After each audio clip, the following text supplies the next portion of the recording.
pinapatignan ko kung paano kailangan, ano pa yung dadagdag natin. Malaki, bilyon-bilyon na ang ginagastos natin para maglagay ng mga dike, maglagay ng mga waterway, mga spillway, pati pumping station dito sa NCR ay napag-usapan namin para mas marami at maging mas efficient ang paglabas ng tubig.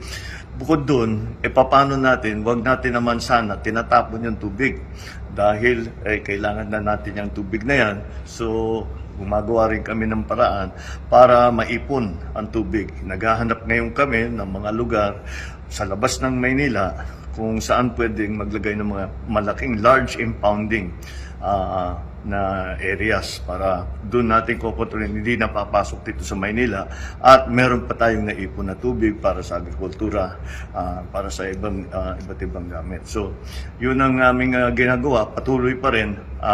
Siyempre kasabay nito yung